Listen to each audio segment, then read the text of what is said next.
நேற்றைக்கு நாம் சங்கீதம் 111 வாசித்தோம். அதிலிருந்து ஒரு சில காரியங்கள் தியானித்தோம்.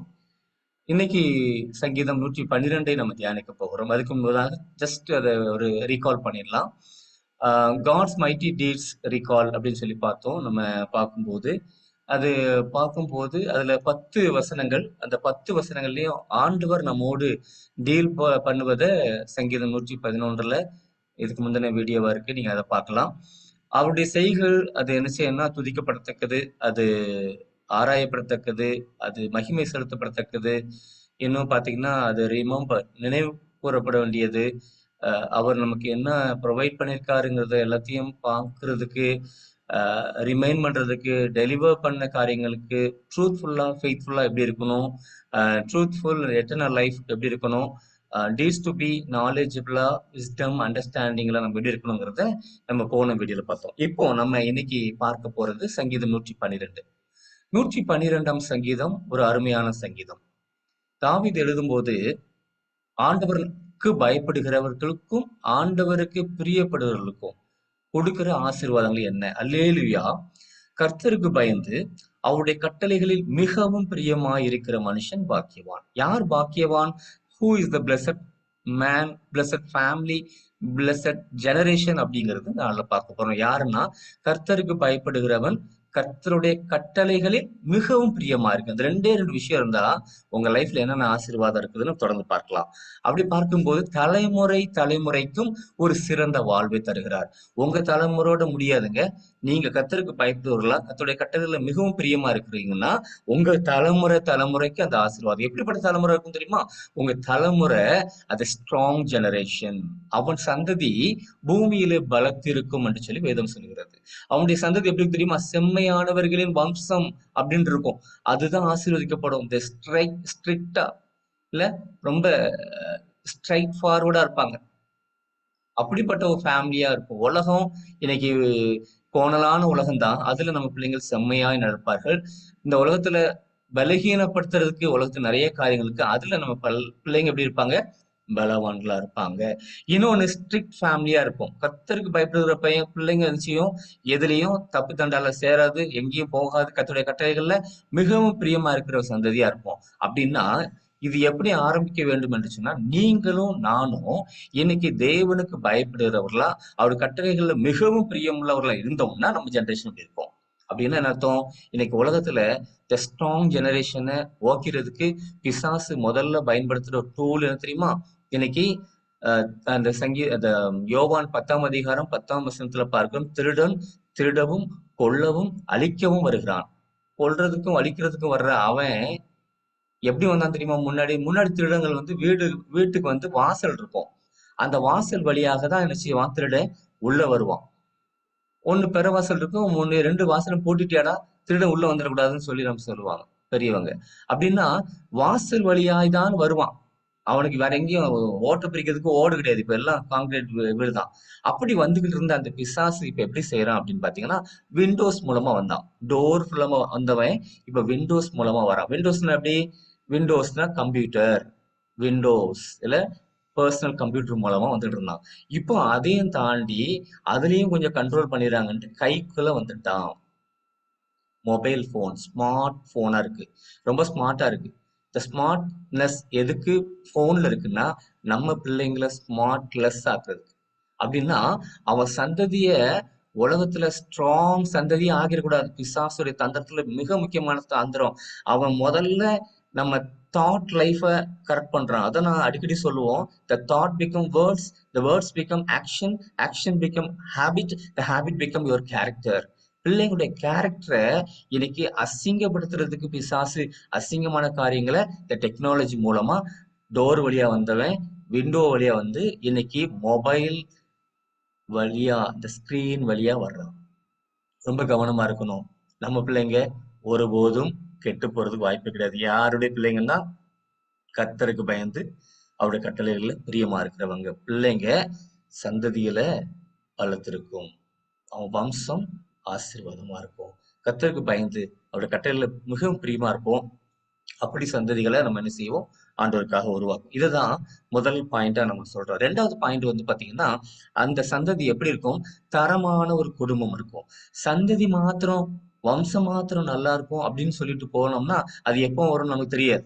ஆனா, தரமான குடும்பம் நம்ம இப்ப வாழ்ந்துகிட்டு இருக்க குடும்பம். இந்த குடும்பத்துல என்ன இருக்கும் தெரியுமா? ப்ராஸ்பெரிட்டி இருக்கும். இன்னைக்கு உலகத்துல ஆஸ்தியும் ஐஸ்வர்யமும் அவன் வீட்டில் இருக்கும். இன்னைக்கு உலகத்துல காலையிலே எழும்பி ஓடுறாங்க. நிறைய இடத்துல நம்ம என்ன செய்வோம் தெரியுமா? பிள்ளைகளுக்காக ஓடுறோம்னு சொல்லி பிள்ளைகளை விட்டே தூரமா ஓடிடுவோம். நமக்கே தெரியாது. ஆஸ்தியும் ஐஸ்வர்யமும் அவன் வீட்டில் இருக்கும். கர்த்தருக்கு பயந்து அவர் கட்டளைகள் மிகவும் பிரியமா இருக்கிறவங்களுக்கு ஆண்டவர் செய்கிற ஆசீர்வாதம் தான் அது. உங்க ஆஸ்தி உங்க வீட்டுல இருக்கும். உங்க பேங்க் செல்லம், உங்க உங்க பேங்க் செக் புக் எங்க இருக்கும்? எல்லாம் உங்க கையில இருக்கும். ஆனா நம்ம கையில எதுவுமே இருக்காது. அப்படி இருக்க மாதிரி இருக்கும். கையில காசே இருக்காது. அப்ப எல்லாம் எங்க இருக்குது? அடகுல இருக்கு. வீட்டு பத்திரம் அடகுல இருக்கும். காரு அடகுல இருக்கும். பைக்கு அடகுல இருக்கும். எல்லாமே அடகுல இருந்துச்சுன்னா அது ஐஸ்வர்யம் கிடையாது. ப்ராஸ்பர்ட்டி என்னன்னா, ஆஸ்தியும் ஐஸ்வர்யமும் அவ வீட்டுல இருக்கும். அது பத்திரமா இருக்கும். திருடன் தர முடியாது.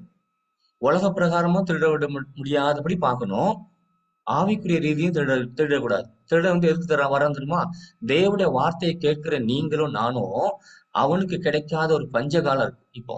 ஆண்டவர் அனுப்பிச்சாரு, பிசாச அங்கிருந்து அடிச்சு விட்டாரு. அவனுக்கு கிடைக்காத ஒண்ணே ஒண்ணு என்ன தெரியுமா? தேவனுடைய வார்த்தை. அந்த வார்த்தையை நீங்களும் நானும் கேட்கும்போது அதை தான் திருட வரோம். அப்படின்னா இன்னைக்கு ஐஸ்வர்யமும் ஆஸ்தியத்தையும் கிடைக்கும்னு சொல்லி ப்ராஸ்பர்ட்டி டீச்சிங் ராங் மதிப்பு. அதாவது என்ன வேணா நீ செய்ய, ஆண்டு உனக்கு எல்லாம் தருவார், அப்படி கிடையாது. நீ கட்டளைகள், அதாவது எல்லா பிளெஸிங்ஸும் பைபிள் எப்படி இருக்குன்னா, நீ ஒன்னு செஞ்சாதான் பிளெஸிங். இன்னைக்கு அவருடைய கட்டளைகளுக்கு நீ என்ன செய்யணும்?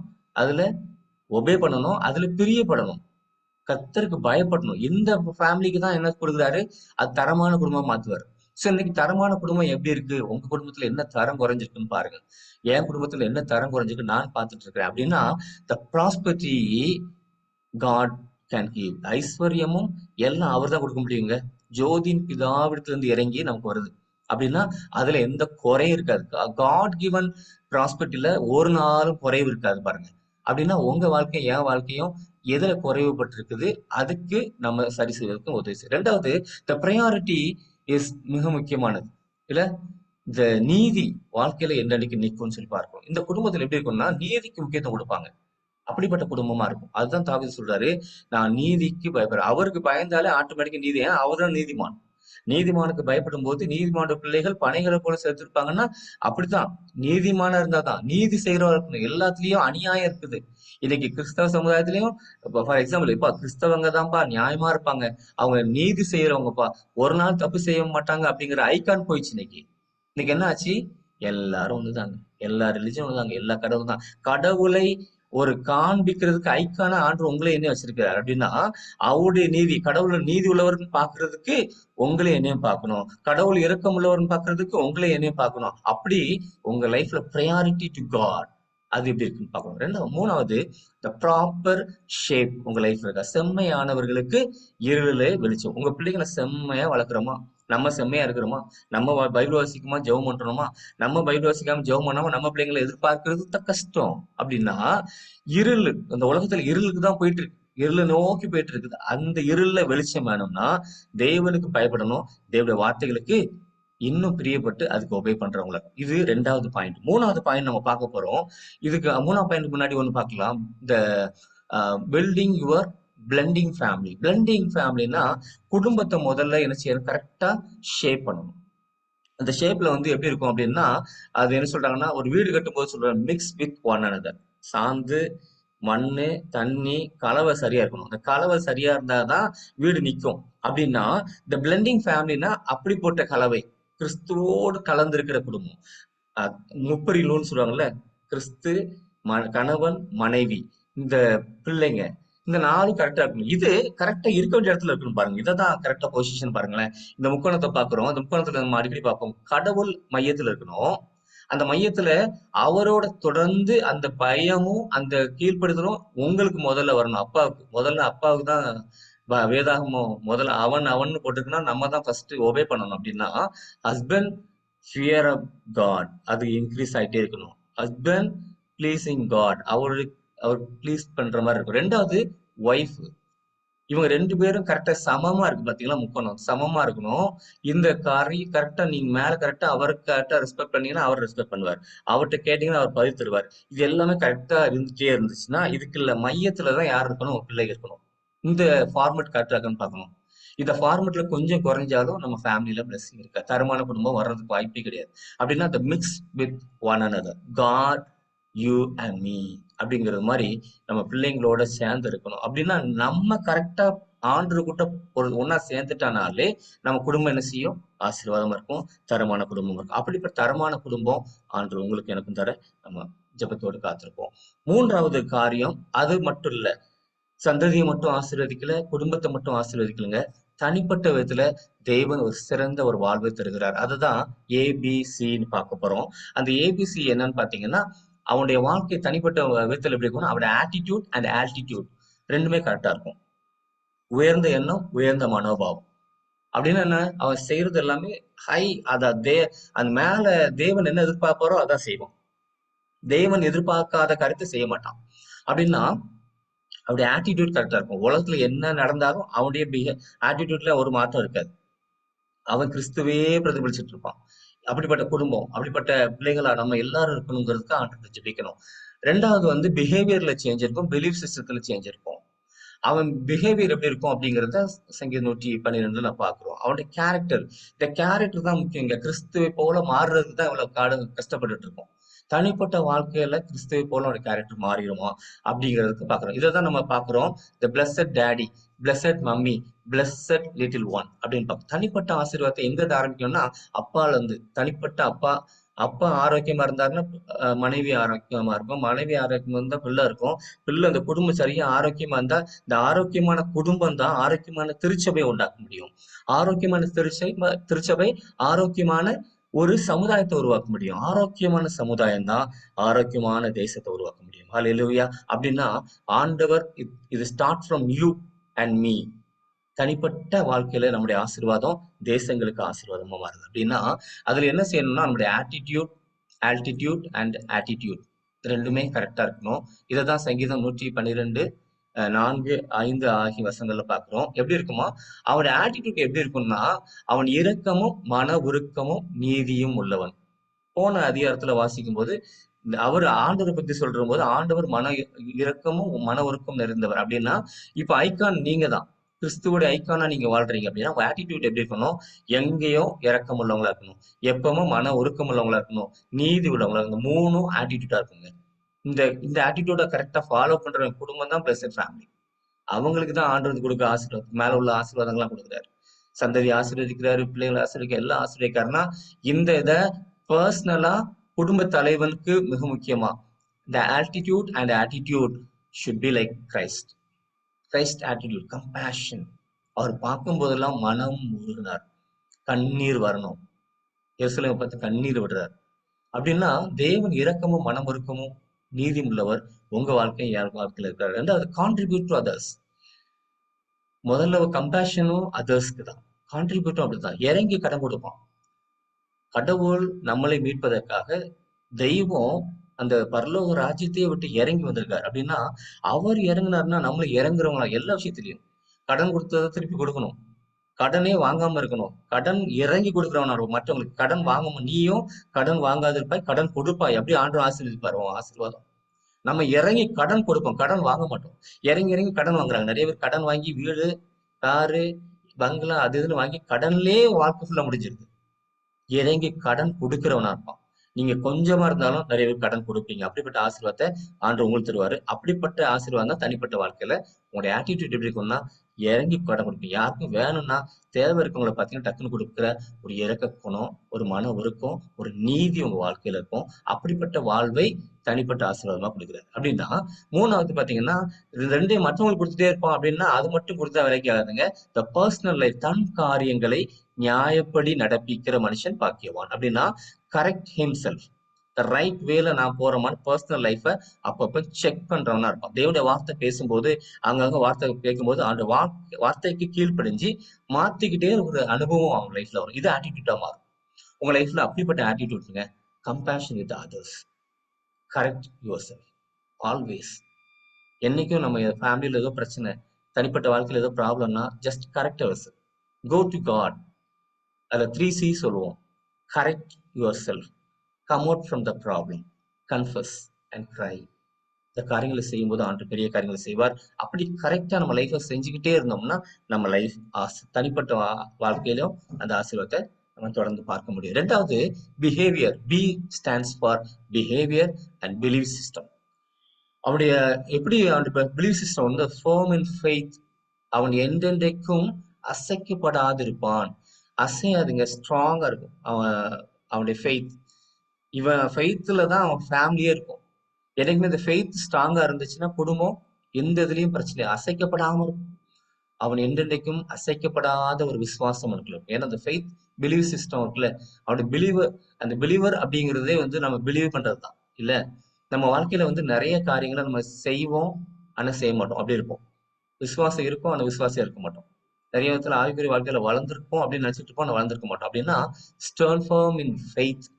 அவர் என் கூட இருக்கிறார், எனக்கு ஒன்றும் அசையாது என் லைஃப்ல, என் ஃபேமிலி அசைக்க முடியாது, என் பிள்ளைங்களை அசைக்க முடியாதுங்கிற ஒரு திட நம்பிக்கை அவனுக்குள்ள இருக்கும். அப்படிதான் அதுதான் சொல்றாரு.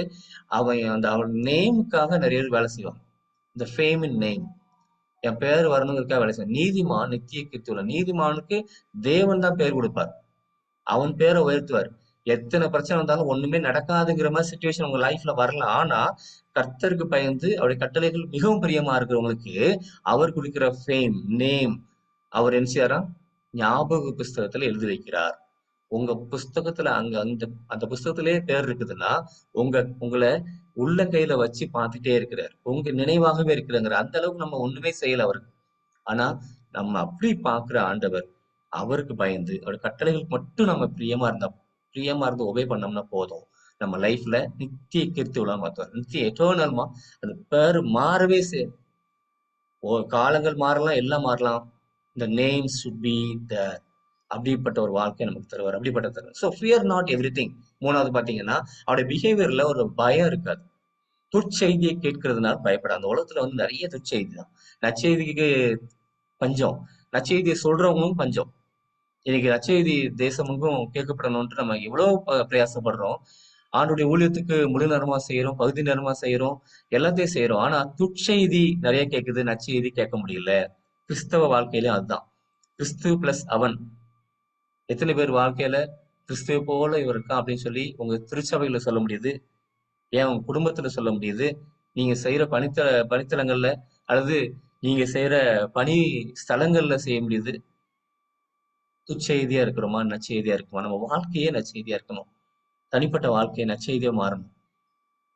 அப்படி இருந்தா தேவனுக்கு பயந்துட்டு இருக்கும் போது துச்செய்தியை கேட்கறதுனால பயப்பட மாட்டான். இப்போ தேவனுக்கு பயப்படுகிறது அது ஒரே ஒரு காரியம், அவர் கட்டளைகள்ல மிகவும் பிரியமா இருக்கிற ஒரே ஒரு காரியம். அவனுடைய வாழ்க்கையில எந்த துச்செய்தியும் அவனை ஒன்றும் பயப்பட. உலகத்துல சொல்லுவாங்க, நீ கேன்சர், அதை குறித்து பயம். ஹார்ட் ப்ராப்ளம், அதை குறித்து பயம். ஃபியூச்சரை குறித்து பயம். வயசானவங்களுக்கு ரிட்டையர்ட் ஆன பிள்ளைகளை நம்ம பார்த்துடுமா பயம். எல்லா பயத்துக்கும் ஒரே ஒரு பயம் இருந்துச்சுன்னா ஒரு பயம் கிடையாதுங்க, தேவனுக்கு கர்த்தருக்கு பயப்படுகிற பயம். அந்த பயம் இருக்கிறவங்களுக்கு எந்த பயமும் வாழ்க்கையில இருக்காது. அப்படிப்பட்ட பயமே அவன் வாழ்க்கையில, அப்படி துர்ச்செய்தி கேட்டாலும் பயப்பட மாட்டான். விசுவாசிக்கிறவன் பதறான், அப்படி இருப்பான். அப்படிப்பட்ட ஒரு பிஹேவியர் அவன் லைஃப்ல இருக்கும் அப்படின்னு சொல்லி பார்க்கிறோம். அப்படிப்பட்ட ஒரு பிஹேவியரா நம்ம லைஃப் இருக்கான்னு பார்ப்போம். மூணாவது, கரெக்டா கடைசியா, இந்த கிறிஸ்டியன்ஸ் அல்டிமேட் கோல் என்ன அப்படின்னு கேட்டோம்னா ஒண்ணுமே இல்லைங்க. எய்ம், கிறிஸ்தவனா பிறந்துட்டேன், அல்ல கிறிஸ்தவனா ஆண்டு கொண்டு வந்துட்டாரு, அதுக்கு நோக்கம் ஒரே ஒரு நோக்கம் தான், ஒரே ஒரு எய்ம் தான். தெரியுமா? கிறிஸ்துவை போல மாறணும். என்னுடைய கேரக்டர், என்னுடைய சிந்தை, என்னுடைய சொல், என்னுடைய செயல் எல்லாமே கிறிஸ்துவை பிரதிபலிக்க தான் மாறணும். அப்போ என் கேரக்டர் சரியா இருக்கணும்னா என்ன செய்யணும் அப்படின்னா, த தாட் லைஃப்ல பியூரா இருக்கணும், ஹோலினஸ் இருக்கணும். நெத்தியில ஹோலினஸ் அப்படின்னா என் மைண்ட் ஃபுல்லா ஹோலியா இருக்கணும், என் கை ஹோலியா இருக்கணும், என் கால் ஹோலியா இருக்கணும், என் ஹோல் சரீரம், என் கண்ணு, சிந்தை, செயல்பாடு எல்லாமே ஹோலியா இருக்கணும். அப்படி ஹோலியா இருந்தாதான் என்ன செய்ய முடியும், என் கேரக்டர் மாறும். இன்னைக்கு பிசாசு அதான் சொல்றேன்ல, இவன் அந்த ஸ்கிரீன்ல வந்ததுக்கு காரணம் தெரியுமா, அந்த தாட் லைஃபை கரெக்ட் பண்ணுவான். இன்னைக்கு நிறைய நேரத்துல நம்ம எங்கேயுமே கெட்டு போக வேண்டாங்க, வீட்டிலேயே கட்டுக்கலாம், பக்கத்துல ஒய்ஃபை வச்சுட்டே கட்டுக்கலாம். எப்படி வேணா கெட்டு போறதுக்கு நிறைய வாய்ப்பு இருக்கு. ஆனா கேரக்டரை முரட்டாட்டமா மாத்துறதுக்கு பிசாசால முடியும். அந்த கல்கத்தா நிகழ்ச்சி நிறைய பெண்களுடைய வாழ்க்கையில நம்ம கேட்கறது மனிதனாவே பண்ணல அப்படிங்கிறான், அனிமலா மாறுறான். The character become animal. இன்னைக்கு ஆதியாகமத்துல வந்து பாத்தீங்கன்னா தேவன் மனுஷனையும் மிருகத்தையும் ஒரே நாள்ல படைச்சாரு. இன்னைக்கு கிறிஸ்துவோடைய கேரக்டர் உங்க லைஃப்ல எனக்குள்ள வளர்க்கறதுக்கு நான் முயற்சி செய்யல அப்படின்னா என் வாழ்க்கை ஆட்டோமேட்டிக்கா மிருகமா மாறிடும். இன்னைக்கு அதான் நடந்துச்சு கல்கத்தால. அப்படின்னா உங்க வாழ்க்கை என் வாழ்க்கைக்கும் அந்த கேரக்டர் மிக முக்கியம். The thought life, the words life, action life, habit life. ஹேபிச்சுவலா என்ன பண்றோம்? That become our character. அதுதான் அடிக்கடி சொல்லிட்டு இருப்போம். the thought become words, the words become action, action become habit, the habit become our character. இந்த கேரக்டர்ல தான் மிக முக்கியமா நம்ம யோசிக்க வேண்டியதுல இந்த 3 விஷயமும் பார்க்கணும். அதுல ஃபோர்த் ரைட் ஹார்ட், அவன் ஹார்ட் எப்படி இருக்கும் அப்படின்னு பார்த்தோன்னா, அவன் இருதயம் கர்த்தரை நம்பி திடனா இருக்கும், ஸ்ட்ராங்கா இருக்கும். அவன் இருதயம் உறுதியா இருக்கும், ஃபேர்மா இருக்கும். ஃபோர்த் ரைட் ஃப்ராங்கா சொல்ல போனா அவன் லைஃப் எப்படி இருக்கும் அப்படின்னா, எதை குறித்தும் பயப்படாதுங்க. உலகத்துல சுத்தி நடந்தாலும் அவன் தேவனோடு துதித்து கொண்டே இருப்பான். டைட்டானிக் கப்பல் அழிஞ்சு போயிட்டு இருக்கும்போது நிறைய பேர் பதறி அங்கங்க ஓடிட்டு இருக்கும்போது ஒரு மனிதன் தேவன் மேல் திட நம்பிக்கை, அவர் இருதயம். உலகமே அழிஞ்சு போனாலும் சரி, உங்க இருதயம் என்ன தெரியுமா? அவர் நம்பி, யார கர்த்தரை நம்பி திட நம்பிக்கையா இருக்கும், திடனா இருக்கும். அப்படின்னா உங்க லைஃப் அப்படி இருக்குதா? உங்க கேரக்டர் அப்படி மாறிடும். என்ன வந்தாலும், உலகத்துல என்ன பிரச்சனை வந்தாலும், கொரோனா வந்தாலும், என்ன வந்தாலும் உங்க ஹார்ட் என்ன செய்யும்? அவர் மேல உறுதியா இருக்கும். அப்படிப்பட்ட ஹார்ட் கொடுப்பார் முதல்ல. ஹார்ட் தான் அந்த கேரக்டர் மிக முக்கியமானது. இந்த தாட்டு, ஹார்ட் மிக முக்கியமானது. இரண்டாவது பாத்தீங்கன்னா ஃபியர்லெஸ் மைண்ட் கொடுப்பார். அவன் தன் சத்துருக்களின் சரிக்கட்டுதலை காணும் மட்டும் பயப்படாது இருப்பான். அப்படின்னா நமக்கு சத்துருக்கள் எத்தனை நினைக்கிறீங்க? நிறைய இடத்துல நம்ம என்ன செய்றோம்? நம்ம சுத்தி நிறைய சத்துருக்களை நம்மளே உருவாக்கி வச்சிடறோம். இந்த அண்ணனா எனக்கு இப்படி பண்ணிட்டாரு, எனக்கு விரோதமா இவ்வளவு பண்ணிட்டாரு அப்படிங்கிற அளவுக்கு நம்ம ஏதோ சத்ருக்களை உருவாக்கி வச்சிருக்கோம். காரணம் தெரியுமா? நம்ம சத்ருவா நினைக்க வேண்டிய ஒரே ஒரு ஆள் பிசாசு. அவன் தான் தேவ திட்டத்துக்கு, தேவ சத்தத்துக்கும் நம்மள செவி சாய்க்காதபடி, தேவ திட்டத்துக்கு நம்ம ஒப்பு கொடுக்காதபடி அவனா திட்டங்களை செஞ்சு அவன் செய்யறான். ஆனா செய்யறதுக்கு யாரோ நம்ம கூட இருக்கிறவங்க, ஆபீஸ்ல கூட இருக்கிறவங்க, நம்ம கூட ஊழியம் செய்யறவங்க, நம்ம கூட சபையில இருக்கிறவங்க, நம்ம குடும்பத்துல கூட சத்ருவன் வீட்டாரேன்னு சொல்லியிருக்கு. அப்படி வர சத்துருக்கள் வந்துருவாங்க. இந்த சத்துருக்கள் எல்லாம் சரி கட்டுதலை காணும் மட்டும். அப்படின்னா இவன் அழிஞ்சு போகணும் அப்படின்னு ஏத்தால உள்ளவன யோசிக்க கூடாது. அது ஆத்துமா. அவனை நீ மீட்கணும். பிசாசை என்ன செய்யணும்? விரட்டணும். ஆண்டவர் வந்து பாத்தீங்கன்னா பேதுருவை அப்ரிஷியேட் பண்ணுவார். நீ பாறையா இருக்கிறாய், உன் மேல திருச்சபை கட்டும் எல்லாத்தையும் சொல்லிட்டு தேவ திட்டத்துக்கு அவன் எதிரா இருக்கும்போது மட்டும் அவனை சொல்ற, அப்பால போ சாத்தானே. அப்படின்னா பேதுருவ சொல்றாரா? இல்லவே இல்லை. பேதுருக்கு உள்ள இருக்க சாத்தானுடைய கிரியைகளை விரட்டுறத பார்க்கிறோம். அப்படின்னா உங்களுக்குள்ள நீங்க யோசிக்க வேண்டியது, எனக்கு ஒரே ஒரு எதிரி. நல்லா யோசிச்சுக்கோங்க. எதிரி வந்து உலகத்துல நிறைய பேர் கிடையாது. ஒரே ஒரு எதிரி தான். அது பிசாசு. அவன் பயன்படுத்துற மனிதர்கள் இருப்பாங்க. அந்த மனிதர்களை நீங்க என்ன செய்யாதீங்க? கோவப்படாதீங்க. அவங்கள எதிரிகளா எடுத்துறாதீங்க. அவங்க உங்களை வளர்க்கிறவங்க. உங்க வாழ்க்கையில ஏதோ ஒரு பாடத்தை அவங்க மூலமா ஆண்டு கற்றுத்தர போறாரு அப்படின்னு அவங்கள பாசிட்டிவா யோசிங்க. அவங்கள எதிரியா யோசிச்சிடாதீங்க. அப்படி யோசித்தோம்னா அந்த சத்ரு ஒரு நாள் என்ன செய்ய போறான்? அந்த அழியா கடல்ல போய் விழ போறான். அந்த வரைக்கும் பயப்பட மாட்டான். யார் என்ன பண்ணாலும் தேவன் என் பக்கத்துல இருக்கிறாரு. அந்த மைண்ட் வாய்ஸ் கேட்டே இருக்கும். மைண்ட் ஸ்ட்ராங்கா இருக்கும். இன்னைக்கு நிறைய ஹார்ட் வீக்கா இருக்குது, மைண்ட் வீக்கா இருக்குது. மனநோய் வருது. இந்த 23க்கு அப்புறம் என்ன சொல்றாங்கன்னா 24ல இருக்கோம் நம்ம. இந்த 23க்கு அப்புறம் இந்த அவங்க என்ன சொல்றாங்க தெரியுமா? மைண்ட் டெட்லி டிசீஸ் அப்படின்னு பாத்தீங்கன்னா என்ன இருக்கு? மனநோய்ங்கிறாங்க. மனம் பாதிக்கப்படுங்கிறாங்க. மன அழுத்தத்துக்குள்ள போவாங்கன்னு சொல்றாங்க. கர்த்தருக்கு பயந்து அவருடைய கட்டளைகளை மிகவும் பிரியமா இருக்கிற ஒருத்தனுக்கு எந்த பயமும் வராது. எந்த மன அழுத்தம் வரும்? மன அழுத்தம் வந்தாலும் அதுக்கு வெளியே வரலாம். அப்படின்னா அப்படிப்பட்ட ஒரு காரியத்தை நமக்கு செய்யறாருங்கிறதான் சங்கீதம் 112:8 சொல்லுது. அவன் சத்துருக்களின் சரி கட்டுதலை காணும் மட்டும் பயப்படாதிருப்பான். அப்படிப்பட்ட ஒரு பயம் இல்ல.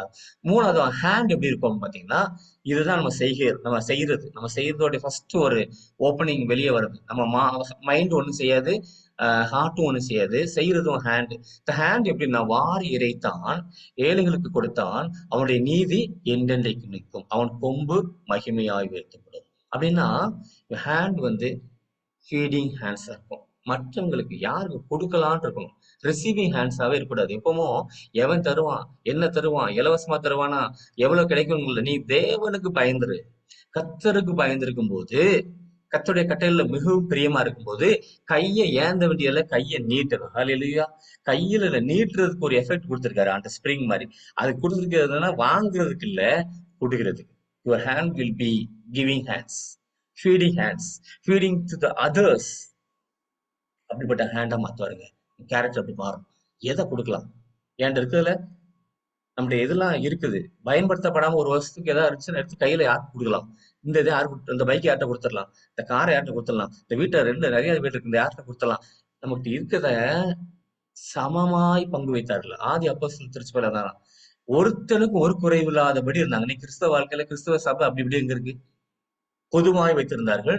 எல்லாமே தேவைக்கு தக்கதா எடுத்துட்டு போனாங்க. இன்னைக்கு நம்ம எடுத்துட்டு போன்னு சொன்னோம்னா உயிரை எடுத்துட்டு கூட எடுத்துட்டு போயிருவோம். அந்த மாதிரி எடுத்துட்டு போறாங்க. அப்படி கிடையாது. ஆண்டவர் கொடுக்கிறது தேவையா வேணுமா? நிறைய இடத்துல needs or wants or problem. வேணுங்கிறதுக்காக வாங்கக்கூடாது. தேவைன்னா வாங்கணும். தேவைக்கு தக்கதாக அன்னைக்கு ஆதி அப்போஸ்தலர் திருச்சபையில் எடுத்தாங்க. அதனால அது எல்லாருக்குமே அப்போஸ்தலர் பாதத்துல வச்சாங்க எடுத்தாங்க. எவனும் குறைவுபட்டது இல்ல. அப்படின்னா நம்ம கொடுக்கறதுனால ஒரு நாள் குறைஞ்சு போக மாட்டோம். கிறிஸ்துவுக்காக இழந்தவர் எவரும் தரித்திரரானல்ல. கிறிஸ்துவ மையமா வச்சு உங்க வாழ்க்கையில கொடுத்து பாருங்க. வாரி இறைத்தான் ஏழைகள் கொடுத்த ஒரு சில குடும்பத்தினர் தெரியும், கொடுத்தே ஐஸ்வர்யமா இருப்பாங்க. கையை கொடுத்தே அவங்க ஐஸ்வர்யமா இருப்பாங்க. 300 சம்பளத்தை வந்திருப்பாங்க, 3000 சம்பளத்தில் இருப்பாங்க, அதுலயும் கொடுத்திருப்பாங்க. இப்ப 3 கோடி ரூபாய் வீடு கொடுப்பாரு. ஹல்லேலூயா. அப்படிப்பட்ட ஒரு பெரிய ஆசீர்வாதத்தை கொடுத்துட்டு இருக்கேன். ஏன்னு தெரியுமா? கொடுத்த ஒரு நாள் குறைஞ்சு போனது. இறைக்கிற இதுதான் ஊத்துலதான் தண்ணி வரும். தண்ணி எடுக்கதான் வரும். அப்படியே தேங்கிச்சுன்னா சாக்கடையாரும். நீ எதையும் கொண்டு போக முடியாது. ஒண்ணும் கொண்டு வந்ததுல கொண்டு போகிறது கிடையாது. அப்படின்னா இருக்கிற சாக்கடையெல்லாம் தூக்கிட்டு போகணும்னு ஆசைப்படாதீங்க. கொண்டு போக முடியாது. 1 ரூபாய் காயினை கூட நெத்தில வச்சு விட மாட்டாங்க. அப்படின்னா யூ ஹாவ் டு இருக்கிற அழிந்து போகிற உலக பொருட்கள்னால என்ன செய்யணுமா? நண்பர்களை சம்பாதிக்கணும். நிறைய பேருக்கு எத்தனை பேர் கொடுக்க முடியுமோ கொடுங்க. தன் சிநேகிதனுக்காக தன் உயிரை கொடுக்கறதிலும் வேற எதுவும் செய்ய முடியாது. பாவியாகிய நமக்கு தன் ஜீவனையே கொடுத்திருப்பாருன்னா நம்ம எவ்வளவு கொடுப்பதற்கு ஒரு வாக்கியம் இருந்தல. ஆண்டவரே, முடிஞ்ச வரைக்கும் திராணிக்கு மிஞ்சி இல்ல, திராணிக்குள்ள எவ்வளவு கொடுக்க முடியுமோ கொடுங்க. வாரி இறைத்தான் ஏழைகள் கொடுத்தான். அவனுடைய நீதி என்றென்றைக்கு அவனுடைய கேரக்டர் அப்படி இருக்குங்க. அண்ணன் போனா ஏதாவது தந்துருவாங்க, வார்த்தையை தருவாங்க. முதல்ல நீங்க உலகத்து பிரகாரமா பொருட்களை கொடுக்க வேண்டாம், எதுவும் கொடுக்க வேண்டாம். சரியான வாழ்க்கையை கொடுங்க. ஒரு வாழ்க்கையை அமைச்சு கொடுக்கறதுக்கு ஒரு வாய்ப்பு நிறைய இருக்கு. நிறைய பேருக்கு தெரியும். நிறைய பேருக்கு இப்படி போனா அந்த ரூட் அப்படி அங்க போய் அவங்க நல்லா இருப்பாங்க, அவங்க குடும்பம் நல்லா இருக்கும் தெரியும். ஆனா சொல்லிக் கொடுக்க மாட்டோம். நிறைய பெனிஃபிட்ஸை சொல்லிக் கொடுக்க மாட்டோம். நிறைய பேர் வாரி இறைத்தான் ஏழைகளுக்கு கொடுத்தான். அவருடைய நீதி என்றென்றைக்கும் நிற்கும். அப்படிப்பட்ட நீதி தான் நிற்கும். அவன் கொம்பை தான் ஆண்டு உயர்த்துவார். இந்த கொம்புங்கிறது தேவன் கொடுக்கிற ஒரு மகிமையான ஒரு வாழ்வு. அந்த மகிமைய அவர் உயர்த்துவார். நம்மளை உயர்த்துவார். நீ கொடுத்து பாருங்க, ஆண்டு உயர்வை காணுங்கள். அப்படி செய்வாங்க. கடைசி அவர் ஒரு போனஸா இன்னொரு பாயிண்ட் கொடுக்குறாரு. என்னன்னா, ஃபேட் இஸ் எனிமீஸ். சத்துருக்கு முன்பாக சவாலான ஒரு வாழ்வு கொடுப்பார் ஆண்டவர். துன்மார்க்கன் அதை கண்டு மனம் அடிவாகி தன் பற்களை கடித்து கரைந்து போவான். நல்ல ஒரு வார்த்தை. Fate is life. நிறைய இடத்துல நம்ம அந்த பிசாசே சொல்லிட்டு இருப்போம்ல, அவன் செஞ்சுட்டு இருக்காங்க, இவன் ஏத்தால் அப்படி இருக்கான், இவன் தான் செய்யறான். ஆனா சரி, நீங்க இப்படி சொல்றீங்கன்னு நம்ம செய்வோம், அப்படி செய்யலாம்னு யோசிப்பீங்கல்ல. அப்படி நீங்க செஞ்சு மட்டும் பாருங்க. சத்துருக்கு முன்பு ஒரு சவாலான வாழ்க்கை தரும். உங்களை தள்ளணும், உங்களை வீழ்த்தணும், உங்களுக்கு எதிராக உங்களுடைய ஆண்டவர் உங்களுக்கு வாழ்க்கையில வச்சிருக்க திட்டத்துக்கு முரண்பாடா செஞ்சவங்க எல்லாம் என்ன செய்வாங்க தெரியுமா? அதை கண்டு மனம் அடிவாகும். ஐயோ, இவனையா இப்படி பண்ணிட்டோம். அவன் மைண்ட் என்ன செய்யும்? அவன் தான் டிப்ரெஷன்ல போவான், நம்ம டிப்ரெஷன்ல போக மாட்டோம். அவன் பற்களை கடித்து கரைந்து போவான். அவன் பல்லதான் கடிப்பான், கரைந்து போவான். துன்மார்க்குடைய ஆசை அழியும். அப்படின்னா இன்னைக்கு உங்க வாழ்க்கையும் என் வாழ்க்கையும், உங்க கேரக்டர் என் கேரக்டரும் கிறிஸ்துவை போல மாறிச்சுன்னு வைங்களேன். அதான் அல்டிமேட் கோலுங்க. அந்த கேரக்டருக்கு வந்தாதான் உங்க சந்ததி ஆசீர்வதிக்கப்படும். அந்த இதுக்கு வந்தாதான் என்ன செய்யும்? உங்க குடும்பம் ஆசீர்வதிக்கப்படும். இப்படி நம்ம பாத்தீங்கன்னா தலைமுறைக்கும் ஒரு சிறந்த வாழ்வு. ஸ்ட்ராங் ஜெனரேஷனா இருக்கும், ஸ்ட்ரைட் ஃபார்வர்ட் ஜெனரேஷனா இருக்கும், ஸ்ட்ரிக்டா இருக்கும். சரியா? நேர்மையா செம்மையா செய்வாங்க உங்க பிள்ளைங்க.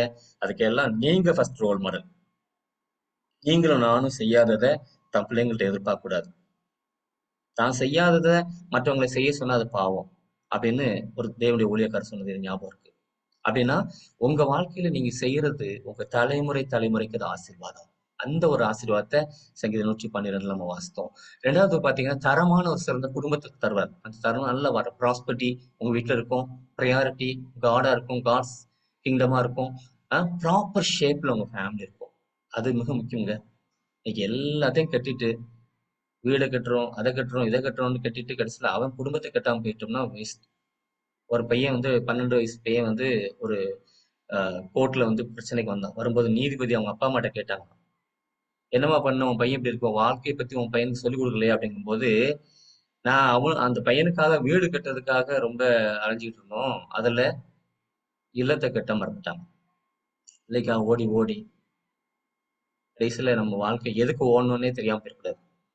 தரமான ஒரு குடும்பத்தை பொறுப்பு நம்ம கையில. தரமான மனுஷன் தான் தரமான குடும்பத்தை உருவாக்க முடியும். தரமான குடும்பம் தான் தரமான திருச்சபையை உருவாக்க முடியும். தரமான திருச்சபை தான் தரமான ஒரு சமுதாயத்தை உருவாக்க முடியும். தரமான சமுதாயம் தான் தரமான ஒரு தேசத்தை உருவாக்க முடியும். இந்த தரம் start from me and you. First தனிப்பட்ட வாழ்க்கையில நம்ம வாழ்க்கையில எப்படி இருக்கும் அப்படின்னு சொல்லி பார்ப்போம். அதுல பாத்தீங்கன்னா உங்க ஆட்டிடியூட் மிக முக்கியம். Altitude and attitude both are very very important in ஒரு பர்சனல் லைஃப். அதை கரெக்டா வச்சுக்கணும். Focus, compassion, free contribution, fear of God உங்க லைஃப்ல இருக்குதா? அதர்ஸ், மற்ற ரெண்டும் others. Focus, compassion, others. Free contribution to others. Fear of God for yourself. அது மிக முக்கியமானது. தேவ பயத்துல தேவ கட்டளைகளுக்கு அப்படியே ஒபே பண்ணி இருக்கிறது, அது உங்களுடைய ஆட்டிடியூட்டா இருக்கும். ரெண்டாவது பிஹேவியர் அண்ட் பிலீஃப் சிஸ்டம் கரெக்டா இருக்கணும். ஃபெய்த், ஆண்டு மேல உள்ள ஃபெய்த் அசைக்கப்படாதா இருக்கணும். ஃபேம், ஆண்டருக்காக நீங்க செய்யணும். ஆண்டர் உங்க பேரை உயர்த்துவார், நீங்க உங்க பேருக்காக ஒண்ணும் ஓடக்கூடாது. Fear not everything. பயப்படாம இருக்க. உலகத்துல என்ன நடந்தாலும் ஒரு அசைக்கப்படாத ஒரு இருதயம், ஒரு மனம், ஒரு கை உங்க லைஃப்ல இருக்கணும். அப்படிப்பட்ட ஒரு பிஹேவியர் ஆள் தருவார். அப்படிப்பட்ட கிருபை தரணும்னு சொல்ல முடியும். கேரக்டர் மாறணுங்க. அல்டிமேட் கோல் கிறிஸ்துவை போல, கிறிஸ்தியேசுல சிந்தையே உங்களுக்குள்ள எனக்குள்ளே இருக்கணும். அதுக்குதான் ஆண்டவர் என்ன செய்ய அத்தனையும் கொடுக்குறாரு. அத்தனை ஆசீர்வாதம் கொடுத்தா நீங்க உங்க ஹார்ட் ஃபோர்த் ரைட் ஹார்ட்டா இருக்கும், ஃப்ராங்கா இருக்கும், ஃபியர்லெஸ் மைண்ட் இருக்கும், பயப்படாத ஒரு மனம். மனம் எந்த இடத்துலயும் சரி மனநோய் வராது. சரிங்களா? உங்க ஃபீடிங் ஹேண்ட்ஸ் வந்து எப்படி இருக்கும்? உங்க ஃபீடிங் ஹேண்ட்ஸா இருக்கும். Fate your enemies. இதெல்லாம் செஞ்சீங்கன்னா ஆட்டோமேட்டிக் கடைசி செய்வா தெரியுமா? இதெல்லாம் கரெக்டா இருந்தாதான் உங்க எதிரி ஃபேட் ஆகும். உங்க எதிரி ஸ்ட்ராங்கா இருக்காங்கன்னா அர்த்தம்னா உங்ககிட்ட ஏதோ ப்ராப்ளம் இருக்குன்னு அர்த்தம். நீங்க ஃபேட் ஆயிட்டே இருக்கீங்கன்னா நீங்க இன்னும் கர்த்தருக்கு பயப்படுகிற பயத்துல வளரல, கர்த்தருடைய விதத்துல இன்னும் பிரியமா இருக்கல, அவர் எதிர்பார்க்கிற விதத்துல பிரியமா இல்லைன்னா உங்க லைஃப் என்ன செய்யும்? அப்படி உங்க லைஃப் ஃபேட் ஆகும், உங்க எதிரியுடைய லைஃப் ஃபேட் ஆகாது. எதிரியுடைய லைஃப் ஃபேட் ஆகணும்னா உங்க காரியத்தை அப்படி செய்யலாம். அப்படி கர்த்தருக்கு பயந்த ஒரு குடும்பமா, as for me and my household we will serve the Lord. அப்படிப்பட்ட வாக்கியத்தை உங்களுக்கும் எனக்கும் தருவாராக. நம்ம குடும்பங்களை தரணும் என்று சொல்லி ஜெபத்தோடு காத்திருப்போம். கர்த்தர் பெரிய காரியங்களை செய்வாராக.